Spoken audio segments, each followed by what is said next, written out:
India's #1 varicose veins hospitals ఐబీసీను సంప్రదించండి. మీ నొప్పి లేని ప్రయాణాన్ని ప్రారంభించండి. నమస్తే అమ్మా. నమస్తే తల్లి. ఆడవాళ్ళకి ప్రీతికరమైన మాసాల్లో శ్రావణ మాసం ఒకటి, కార్తీక మాసం ఒకటి. అవునమ్మా. ఇక ఆషాఢం అయిపోయిన తర్వాత శ్రావణ మాసం రానే వచ్చేస్తుంది కాబట్టి అదే శ్రావణ మాసంలో ఏ డేస్ చాలా ముఖ్యమైన డేస్. శ్రావణ మాసంలో ప్రతిదీ ముఖ్యమైన రోజే. అయితే వ్రతాలు నోములు ప్రత్యేకంగా చేసుకోవాల్సిన రోజులు ఉన్నాయి కాబట్టి అవన్నీ ఎప్పుడో ఒక లిస్ట్ మనం ఇస్తే ఈ వీడియో సేవ్ చేసుకొని మహిళలందరూ ఆ లిస్ట్ ని ఫాలో అయిపోతూ ఉంటారు. అమ్మో, క్యాలెండర్ చూడకుండా సుఖం అన్నమాట. సుఖం ఏం లేదమ్మా, శ్రావణ మాసంలో సోమవారాలు. ఈ సంవత్సరం శ్రావణ మాసం మనకి జూలై 25 శుక్రవారం ప్రారంభం అవుతోంది. శ్రావణ మాసం ఎంత శుభమో చూసారా. మరి శుక్రవారంతోనే మొదలైంది. అంటే ఈ సంవత్సరం ఎన్ని శుక్రవారాలు వచ్చాయి? 5 శుక్రవారాలు వచ్చాయి. 25వ తారీఖు ఒక శుక్రవారం, ఆగస్టు 1వ తారీఖు శుక్రవారం, ఆగస్టు 8వ తారీఖు శుక్రవారం, ఆగస్టు 15 ఇంకొక శుక్రవారం, ఆగస్టు 22 ఇంకో శుక్రవారం. సో ఇప్పుడు 5 శుక్రవారాలు. ఈ 5 శుక్రవారాల్లో మనకి ప్రధానంగా వరలక్ష్మి వ్రతం చేసుకునేటటువంటిది పౌర్ణమికి ముందు వచ్చే శుక్రవారం, అంటే 8వ తారీఖు చేసుకుంటాం. ఓకే. సో వరలక్ష్మి వ్రతం ఆగస్ట్ 8వ తారీఖు, మూడో వారం. ఈసారి 3 అయింది. అదే శనివారము ఆదివారం వచ్చింది అనుకో శ్రావణ మాసం, అప్పుడు 2వ వారమే వస్తుంది. ఎవరికన్నా కానీ ఈ ఆగస్టు 8వ తారీఖు చేసుకోవడం వీలు కాలేదనుకోండి, అందరికి వీలవుతుందని నమ్మకం లేదు కదా, అవ్వదు కదా. అట్లాంటప్పుడు 1వ తారీఖు చేసుకోవచ్చు, లేకపోతే మళ్ళీ 15వ తారీఖు చేసుకోవచ్చు. అసలు చేసుకోలేరు 15వ తారీఖు. పిల్లలు ఆగస్టు 15 అటు ఇటు వెళ్ళడం, మనకి అమృతోత్సవం పూర్తయిపోయినటువంటి సందర్భం, ఇదంతా చాలా ఇదిగానే ఉంటుంది, హడావుడిగానే ఉంటుంది. అది లేదంటే 22 కూడా చేసుకోవచ్చు. ఇలా 5 శుక్రవారాలు ప్రధానం. ఇక్కడ అమ్మ ముందే క్లారిటీ ఇచ్చారు. ఒకవేళ రెండో శుక్రవారం కాలేదు, ఈసారి 3వ శుక్రవారం అయ్యింది, పౌర్ణమికి ముందు అంటున్నారు. ఒక వారం కుదరకపోతే ఇంకో వారం చేసుకోవచ్చు, అందులో ఇంకా ఎటువంటి అనుమానాలు లేవు. అంటే జనరల్ గా వచ్చే డౌట్స్ మాకు కుదరలేదమ్మా, మేము మళ్ళీ ఎప్పుడు చేసుకోవాలి, చేసుకోవచ్చా చేసుకోకూడదా అని ప్లాన్ చేసుకొని ముందో తర్వాత కూడా శుభ్రంగా చేసుకోవచ్చు వరలక్ష్మి వ్రతం అని అమ్మ ఫస్ట్ పాయింట్ ఇక్కడ క్లారిటీ ఇచ్చేసారు. నెక్స్ట్ అంతేకాదమ్మా, ఇంకా కొంతమంది 4-5 ఉంటారు. ఒక ఆవిడకి 2-3 కూతుళ్ళు ఉన్నారు, తర్వాత చోట ఉంటారు. కూతుళ్ళు ఇళ్లలో ఉండరు కదా, అందరూ కలిసి చేసుకోవాలని కోరుకుంటుంది. అత్తగారులను ఇళ్లలో వాళ్ళు ఒప్పుకోకపోవచ్చుగా, ఒప్పుకుంటే మరీ మంచిది. లేకపోయినా మా ఇంట్లో చేసుకోవాలని ఉంటుంది కదా, అందుకని 4 వారాలు 4 ఇళ్లలో చేసుకుంటారు మా కొంతమంది. శుభ్రం అందరు అట్లా కూడా చేసుకోవచ్చు. అమ్మ ముత్తైదులు ఇద్దరు కలిసి ఒకే చోట నోముకోవచ్చా? ఇప్పుడు మేము ఇద్దరం తోటికోళ్ళం, ఇద్దరం కలిసి ఒకే మీ తోటికోడళ్ళు అంటే మీ ఇంటి పేరు ఒకటే, మీ అత్తగారు ఒకటే ఉన్నారు కదా, మీరు ఒకటే కలసం అది పెట్టుకుని కూడా చేసుకోవచ్చు. 2 విడివిడిగా కూడా పెట్టక్కర్లా. వేరే ఉంటే విడిగా పెట్టుకోవాలి, కానీ కూతుళ్ళు అయితే విడివిడిగా పెట్టుకుంటారు, కానీ ఇంటి పేర్లు మారతాయి గనక మీకు అవసరమే లేదు. ఒక్కటే పెట్టుకుని చక్కగా చేసేసుకోవచ్చు, హాయిగా చేసుకోవచ్చు. ఇలా చేసుకుంటే ఏమంటే ఒకళ్ళ ఇంటికి ఇంకొకళ్ళు తాంబూలానికి వెళ్ళడానికి వాటికి వీలవుతుంది. ఇలా 4 వారాలు చేసుకునే వాళ్ళు ఉన్నారు. మళ్ళీ మంగళవారాలు చాలా ప్రధానం. మంగళవారాలు 29వ తారీఖు, తర్వాత 5వ తారీఖు, 12వ తారీఖు, 19వ తారీఖు, 4 మంగళవారాలు వచ్చాయి.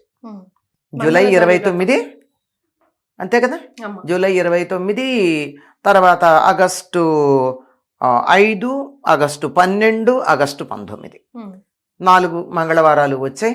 మంగళవారం వ్రతం చేసుకునే వాళ్ళు చేసుకుంటారు. ఇప్పుడు ఈ మంగళగౌరి వ్రతం అంటే ఈ 4 వారాల్లో ఇప్పుడు మనం వరలక్ష్మి వ్రతం ఎలా చేసుకుంటామో అలా చేసుకోవాలమ్మా, లేకపోతే 4 వారాల పాటు చేసేవి కూడా ఉంటాయా? అమ్మ 4 వారాలు వరలక్ష్మి వ్రతం ఎవరైనా చేసుకుంటారు. ఒక్కసారి చేసుకుంటే చాలు, అంటే ఒక వారం లేదు, సంతోషంగా 4 వారాలు చేసుకోవచ్చు అనుకోండి. అయితే మంగళగౌరి వ్రతం మాత్రం కొత్తగా పెళ్ళైన అమ్మాయిలే చేసుకుంటారు 5 ఏళ్ల పాటు. మొదలు పెడితే 5 ఏళ్ల పాటు చేసుకోవాలి, ప్రతి మంగళవారం చెయ్యాలి. ఒకవేళ ఈ సంవత్సరం 5 శుక్రవారాలు వచ్చినట్టు ఒక సంవత్సరం 5 మంగళవారాలు వచ్చాయి అనుకో, 4 బదులు 5 మంగళవారాలు చేసుకోవాలి. ఒకవేళ ఎప్పుడన్నా ఒక మంగళవారం ఆడవాళ్ళకి ఇబ్బంది వచ్చింది అనుకో, అప్పుడు 3 అవుతాయిగా. అందుకని ఏం చేస్తారు, వినాయక చవితి నాడు చేసుకుంటారు. వెంటనే వచ్చేది భాద్రపద మాసం ఉంది కదా, వినాయక చవితి నాడు చేసుకుంటారు, అది పూర్తి చేస్తారు. ఈ మంగళవారం వ్రతాల్లో కూడా ప్రాంతీయ భేదాలు ఉన్నాయి. ఇప్పుడు 5 ఏళ్ళు చేసుకుంటారు కదా, ఒకళ్ళకి కొంతమందికి ఏంటంటే మొదటి సంవత్సరం 5 ముత్తైదులు, 5 ముళ్ళున్న తోరం, 5 జ్యోతులు ఉంటాయి. రెండో సంవత్సరం 5కి రెట్టింపై 10, 3 15, 4వ సంవత్సరం 20, 5వ సంవత్సరం 25 ఉంటాయి. కానీ కొంతమందికి 5 ఏళ్ళు ఒకటే ఉంటాయి, ఆ ఇంటి ఆచారాన్ని బట్టి. ఇది మాత్రం కొత్తగా పెళ్ళైనటువంటి ఆడవాళ్ళు మంగళగౌరిని ప్రార్థించి తన మాంగళ్యం ఎక్కువ కాలం ఉండేటట్టుగా ప్రార్థించి చేసేది. ఈ శ్రావణ మాసంలో వచ్చే అన్ని మంగళవారాలు చేయాలి, అలా 5 సంవత్సరాలు కంటిన్యూస్ గా చేయాలి. దానికి ఉద్యాపన ఉంటుంది. ఏదైనా ఒకటి కానీ మనం ఒక వ్రతంలాగా ఒక నియమం పెట్టుకుని చేస్తే మాత్రం దానికి ఉద్యాపన ఉంటుంది. శ్రావణ మంగళవారం ఒక నోము అంటే దానికి ఉద్యాపన ఉంటుందో లెక్క ఉంటుంది. ఇప్పుడు వరలక్ష్మి వ్రతం ఉందనుకో, అది వ్రతం అంచేత దానికి ఒక ఉద్యాపన లేదు. ఎన్నైనా ఎంత 10 మంది ముత్తైదులకు పెట్టుకోవచ్చు, 100 మంది ముత్తైదులకు పెట్టుకోవచ్చు, ఒకటి తప్పదు. కనుక దీనికి ఉద్యాపన ఉంటుంది. ఈ ఉద్యాపన కూడా కొత్త పెళ్లి కూతురికి చేస్తారు. పెళ్లిపీటల మీద ఉన్న పెళ్లి కూతురికి అప్పుడే మంగళసూత్రం కట్టించుకున్నటువంటి పెళ్లి కూతుర్ని సాక్షాత్తు గౌరీదేవిగా భావించి ఒక ఇత్తడి గిన్నెలు అరిసెల జోళ్లు కొన్ని వేసి కొత్త రవిక పెట్టేవాళ్ళు. పూర్వం శక్తి ఉంటే చీర, నగలు అవన్నీ పెడతారు. లేకపోతే కనీసం మంగళసూత్రాలు, మట్టెలు, తర్వాత నల్ల పూసలు, లక్కజోళ్ళు అంటారు. లక్కజోళ్ళు అంటే పసుపు కుంకుమ వేసేటటువంటి కుంకుమ భరణులు అనమాట. పూర్వం ఉండేవి కొయ్యవి. అప్పుడు అవే గొప్ప కదా. అవి ఇవన్నీ ముత్తైదువుకు ఉండే సామాన్లన్నీ ఇచ్చి దాని మీద ఈ అరిసెల మీద ఈ జాకెట్ ముక్కని పైన కప్పేసి వాయనం పెళ్లి కూతురికి ఇస్తారు. కొత్త పెళ్లి కూతురికే చెయ్యాలి, తన ఇవ్వడం ఎవరికైనా కాదు. కొత్త పెళ్లి కూతురికి మాత్రమే. ఇంకా అసలు అప్పుడు ఇవాళ పెళ్ళయి ఉండాలంటే అమ్మాయి పెళ్లి అయిన వెంటనే ఇవ్వాలి. అది ఉద్యాపన మంగళగౌరి వ్రతానికి. వరలక్ష్మి వ్రతం అంటామా ఎప్పుడూ చేసుకునేదే గనక, జీవితాంతం చేసుకునేదే కనుక దానికి ఉద్యాపన అన్నది ఏమి ఉండదు. ఈ మంగళగౌరి వ్రతం 5 ఏళ్ళు అయిపోయిన తర్వాత ఇంకా ఆపుతారు. అలాగే ముత్తైదులు కూడా ఈ సంఖ్య పెరుగుతుందన్న వాళ్ళకి 5 మంది ముత్తైదులకు తప్పనిసరిగా ఇవ్వాలి మొదటి ఏడాది. రెండో ఏడాది 10 మందికి ఇవ్వాలి.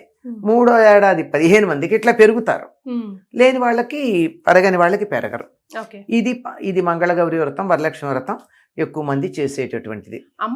అమ్మవారి విగ్రహానికి చీర కడతాం కదా. ఇప్పుడు వరలక్ష్మి వ్రతం కానీ మంగళగౌరి వ్రతానికి కానీ మంగళగౌరి వ్రతానికి కట్టమే, చీర కట్టమా. కలశం కూడా పెట్టరు. గౌరీదేవిని పెట్టుకుంటారు పసుపుతో పెట్టి చేసుకుంటారు. అప్పుడు ఆ చీరను మనం కట్టుకోవచ్చమ్మా. సాధారణంగా అమ్మవారికి కట్టినటువంటి వాటిని వేరే పనులప్పుడు వాడరు. అదే కనీసం పూజలు చేసి మామూలుగా కూడా వాడుకోవచ్చమ్మా. మామూలుగా రాత్రిపూట సంసారం చేసేటటువంటి స్త్రీలు రాత్రిపూట వాడుకోరు అమ్మవారి చీరల్ని. అలాగే పీరియడ్స్ టైంలో వాడరు, అంతే. అంత తప్ప మిగిలినప్పుడు వాడుకోవచ్చు, హాయిగా వాడుకోవచ్చు. అటువంటి తప్పేమీ లేదు, హాయిగా చేసుకోవచ్చు. ఇవి కాక అసలు శ్రావణ మాసం అంటే ప్రతిరోజుకి ప్రాధాన్యం ఉందమ్మా. కొంతమంది శ్రావణ శనివారాలు ఒక నోములాగా చేస్తారు. తప్పనిసరిగా పగలంతా ఉపవాసాలుండి వెంకటేశ్వర స్వామి పూజ చేసి ప్రత్యేకంగా పేరంటంగా ఎవరిని పిలవరు కానీ ఇంటికి వచ్చినటువంటి వాళ్ళందరికీ తాంబూలం ఇచ్చుకుంటారు. ఇది తప్పనిసరిగా చేసేది. చాలా మంది ఇళ్లలో వెంకటేశ్వర స్వామికి చేస్తారు. శ్రావణ మాసం శ్రావణ శనివారాలకి చాలా ప్రధానం. ఎందుకంటే శ్రవణ నక్షత్రం వెంకటేశ్వర స్వామిది. శ్రవణ నక్షత్రానికి ప్రాధాన్యమైన నెల కనుక శ్రావణ మాసంలో చేస్తారు. ఇంకా సోమవారం చేస్తారు. ఎందుకంటే మంగళవారం నాడు అమ్మవారిని పూజ చేస్తున్నాం కదా, ముందు రోజు సోమవారం తప్పనిసరిగా చేసుకుంటారు. అయ్యాక చూడండి ఎన్ని రోజులు అయిపోయింది. సోమవారం అయింది, మంగళవారం అయింది, శుక్రవారం అయింది, శనివారం అయింది. 4 రోజులు తప్పనిసరిగా 4 16, 1 2 5 రోజులు వస్తాయి గనక 18 రోజులు పవిత్రంగా పాటించేది. తర్వాత శ్రావణ పూర్ణిమ చాలా ప్రధానంగా. దీనికి ఒకప్పుడు జంఝాల పూర్ణిమ అనే పేరు ఉండేది. ఈ రోజున ఉపాకర్మ అనేది ఒకటి చేస్తారు.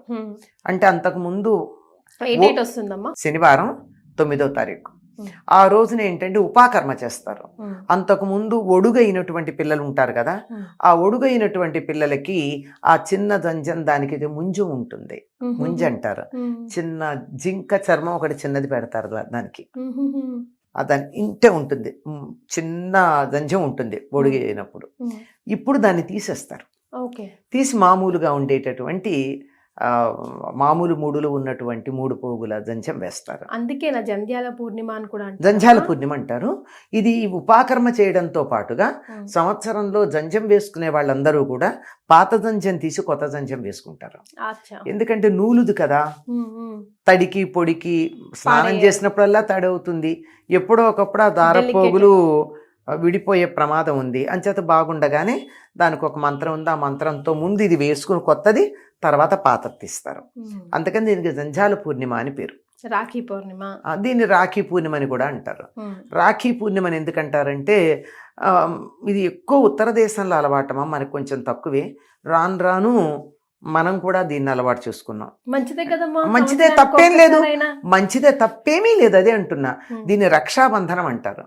రాఖీ అనేది రక్ష నుంచి వచ్చింది. ఈ రక్షాబంధనం ఏమిటంటే ఒకళ్ళకొళ్ళు కట్టుకుంటారు. నేను నీకు రక్షగా ఉంటాను అని చెప్పుకుంటూ కట్టుకునేది. మనకు ఎట్లా అలవాటైందంటే అన్నదమ్ములు అక్క చెల్లెళ్ళు వీళ్ళ మధ్య ఉంది కానీ నిజానికి అందరూ ఒకళ్ళకొళ్ళు కట్టుకుంటారు. పూర్వకాలం దేవాలయాల్లో ఉండేవి, పెట్టేవారు. ఎవరికైతే ఈ యజ్ఞోపవీతం ఉండదు, అందరికి యజ్ఞోపవీతం ఉండదు కదా జంధ్యం అన్నది, అది లేనటువంటి వాళ్ళకి ఏంటంటే దేవాలయానికి వెడితే అర్చకుడు పూజ చేసి ఇచ్చి చేతికి కడతాడు. చాలా మంది చేతులకు చూడండి, మీకు కాషాయ రంగులో చిన్నది ఒకటి ఉంటుంది తాడు ఇక్కడ కట్టేది. అది వాళ్ళ దేవాలయంలో అర్చకుడు కట్టడమే కాకుండా ఒకళ్ళకొకళ్ళు శ్రేయోభిలాషులు అయినటువంటి వాళ్ళు, నేను నీకు కట్టచ్చు, నీ శ్రేయస్సునే చూస్తానమ్మా, నీ మంచి చెడ్లనే నువ్వు నాకు కట్టచ్చు, అట్లా పరస్పరం కట్టుకునేటటువంటి రక్షాబంధనం ఉత్తర దేశంలో కొన్ని కారణాలుగా ఆడవాళ్ళు అక్క చెల్లెళ్ళు అన్నదమ్ములకు కట్టడంగానే ఉండిపోయింది. కానీ శచీదేవి ఇంద్రుడికి కట్టిందిట, అది అక్క చెల్లెళ్ళు కారుగా, వాళ్ళు కారు కదా. కాకపోతే లక్ష్మీదేవి బలి చక్రవర్తికి కట్టిన దాన్ని గుర్తుపెట్టుకుని అదే దానికే మరి మనకి చెప్తూ ఉంటాం. ఏనబద్ధో బలిరాజా ఇలాంటి శ్లోకాలతో చెప్పి కదా మనం చెప్పుకుంటున్నాం. కనుక అలా అలవాటైపోయింది. కానీ మామూలుగా అయితే ఎవరికైనా నీ శ్రేయస్సునే కాంక్షిస్తున్నాను, నీ రక్షణ బాధ్యతనే వహిస్తాను అన్న వాళ్ళందరూ చక్కగా ఒకళ్ళు రక్షాబంధనం కట్టుకోవచ్చు. మీరు చాలా చాలా పవిత్రమైంది. ఇప్పుడు అన్నదమ్ములు అక్క చెల్లెళ్ళకి పరిమితమైనందు మాత్రమే కొత్తగా మనకు వచ్చింది తప్ప రక్షాబంధనం మొదటి నుంచి ఉంది. ఈ రోజునే వేదాధ్యయనం ప్రారంభిస్తారు. అప్పుడు ఒడుగు చేసిన తర్వాత పిల్లవాడు, అంటే పూర్వకాలం మాట, ఇప్పటికీ కాదు, వాళ్ళు చిన్నప్పుడు చేసేవాళ్ళు కదా 8వ ఏట. ఈ ఒడుగు అయిన తర్వాత ఆ పిల్లవాడు ఇంకా కొంతకాలం తల్లిదండ్రుల దగ్గరే ఉంటాడు. ఈ ఉపాకర్మ చేసి గురువు గారు తనతో తీసుకెళ్తారు. వేదాధ్యయనం మొదలుపెట్టే రోజు ఇది. పైగా ఇందులో వస్తుంది మనకి చాతుర్మాస్యంలో వచ్చింది. చాతుర్మాస్యంలో తప్పనిసరిగా పురాణాలన్నా చదువుకోవాలంటారు. చాతుర్మాస్య నియమాల్లో ఒకటది, సమయాన్ని వృధా చేయకుండా. ఇది వేదాధ్యయనం మొదలుపెట్టే రోజు కనుక దీనికి శ్రావణ మాసం అని పేరు. శ్రావణం అంటే శ్రవణానికి సంబంధించింది. శ్రవణం అంటే వినడం. వేదం వింటేనే వస్తుంది, పుస్తకాలు చదివితే రాదు. ఎక్కడ ఉదాత్తం అనుదాత్తం స్ఫలితం ఎక్కడ ఉండాలో, ఎక్కడ దీర్ఘం ఉండాలో, ఎక్కడ హ్రస్వం ఉండాలో, ఉచ్చారణ స్పష్టంగా ఉండాలంటే గురువు నోటితో అంటూ ఉంటే శిష్యుడు జాగ్రత్తగా వింటేనే వస్తుంది, లేకపోతే రాదు. శ్రవణానికి ప్రాధాన్యం ఉన్నది. లేకపోతే మనం వింటున్నాం కదా, లలితా సహస్రనామాలే ఎక్కడ విరవాలో తెలియకుండా రాముని తోకలాగా విరవడం. మనం వినాలి. ఇప్పుడు మేము విని నేర్చుకున్నాం అంటారు కానీ వినేటప్పుడు వీళ్ళు అనకుండా పుస్తకం చూస్తూ చెవితో వింటూ పుస్తకంలో చూస్తూ ఉంటే అప్పుడు సరిగ్గా వస్తుంది. అంతే కదా, కానీ ముందా అసలు నోటికి రాకుండానే ఆ వింటున్నామంటూ చదివేస్తూ ఉంటారు. ఎక్కడ ఆపాలో, ఎక్కడ కలపాలో, ఎక్కడ ఏం చేయాలో తెలియనటువంటి పరిస్థితి ఉంటుంది. కనుక శ్రవణానికి ప్రాధాన్యం ఉంది. వినండి, శ్రవణంతో నేర్చుకునేది వేదం కనుక వేదానికి ప్రాధాన్యం కలిగినటువంటి రోజు. ఇవన్నీ అయిన తర్వాత ఇంకో చాలా పెద్ద విశేషం ఉందండి. ఇది వేదానికి ప్రాధాన్యం ఉండడానికి కారణం కూడా హయగ్రీవుణ్ణి హయగ్రీవ రూపంలో హయగ్రీవ రాక్షసుని సంహరించి వేదాలను ఉద్ధరించినట్టు రోజుగా చెప్తారు దీన్ని. అది ఇంకా ఇంకో ప్రధానమైనది ఏమిటి ఉందంటే బహుళ అష్టమి. బహుళ అష్టమి, శ్రావణ బహుళ అష్టమి శ్రీకృష్ణ పరమాత్మ అవతరించినటువంటి రోజు కృష్ణాష్టమి. కృష్ణాష్టమి ఎప్పుడు వస్తుందమ్మా? ఆగస్టు 16వ తారీఖు. ఓకే. వరుసగా సెలవులు చూసారా, 15, 16, 17. అవును కదమ్మా, సూపర్. అంటే మనకేముందంటే సెలవులు వచ్చాయంటే అసలు పండగే లేకుండా పోతుంది. హడావుడి తగ్గుతుందంట మెల్లిగా. కాదు ఊళ్ళు ఎడదాము మరోటి చేద్దాం అనే సంబరాల్లో ఉంటాం. అమ్మో ఇవన్నీ పెద్ద పండుగలు కదమ్మా. పెద్ద పండుగలు కదా. ఆగస్టు 15 శుక్రవారం బుడిబుడి అడుకలేస్తూ వేసుకుని ఇంట్లోకి రావాలి కదా. కృష్ణాష్టమి 16వ తారీఖు అమ్మ, ఓకే. ఆగస్టు 16. ఆ రోజు చేసేటటువంటి ప్రత్యేకమైనటువంటి పూజలు ఉంటాయి, కృష్ణుని ప్రార్థించుకోవడం ఉంటుంది. ఇలా శ్రావణ మాసం అంతా విశేషాలే. ఇంకొకటి శ్రావణ శుద్ధ పంచమిని నాగపంచమి అని ఉత్తర దేశం వాళ్ళు చేసుకుంటారు, మన దగ్గర తక్కువమ్మ. మనం కార్తీక మాసంలో నాగుల చవితి చేసుకుంటాం, వీళ్ళు మాత్రం నాగపంచమి చేస్తారు. అంటే ఎప్పుడో ఒకప్పుడు చేసుకోవడం అందరికీ అలవాటే గనక ఏదో ఒక సందర్భంలో తెలంగాణ జిల్లాలో కూడా ఈ నాగుల పంచమి ఎక్కువ చేస్తారు అనుకుంటానమ్మా. కొద్దిమంది మహారాష్ట్ర ఆ ప్రభావం ఉన్నటువంటి వాళ్ళు చేస్తారు, మహారాష్ట్ర ప్రభావం ఉన్న వాళ్ళు చేస్తారు.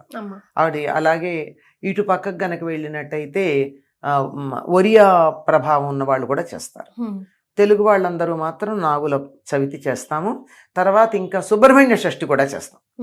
ఈ సుబ్రహ్మణ్య షష్ఠి చాలా విశేషంగా తమిళనాడులో చేస్తారు, గోదావరి జిల్లాలో బాగా చేస్తారు. సుబ్రహ్మణ్య షష్ఠి ఎప్పుడు వస్తుంది? అది కూడా మార్గశిర మాసంలో వస్తుంది. అది మార్గశిర మాసంలో వస్తుంది. పైగా సుబ్రహ్మణ్య షష్ఠి అనం మనం దాన్ని సుబ్బారాయుడు షష్ఠి అంటూ ఉంటాం.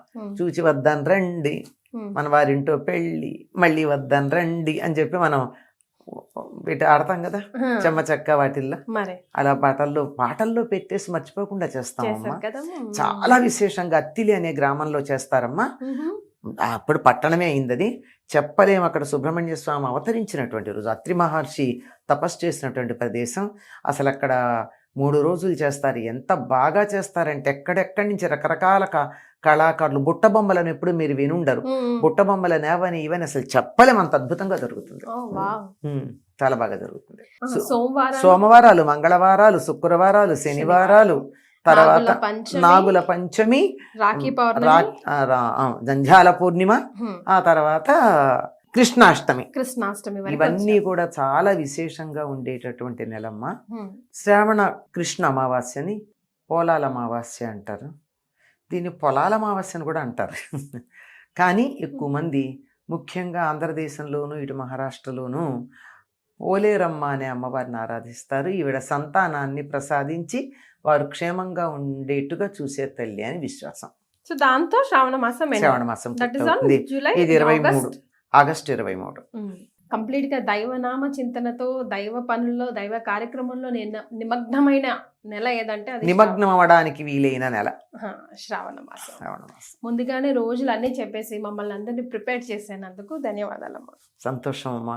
అందరూ అటు శ్రీనివాసుడు, ఆయన భార్య లక్ష్మీదేవి, ఆవిడ సోదరి అమ్మవారు మంగళగౌరి, ఆవిడ భర్త అంటే శ్రీనివాసుడికి బావమరుదైనటువంటి శివుడు, అందరి అనుగ్రహం మన మీద పరిపూర్ణంగా ఉండాలి ఈ శ్రావణ మాసంలో అని కోరుకుంటున్నాను. ధన్యవాదాలు.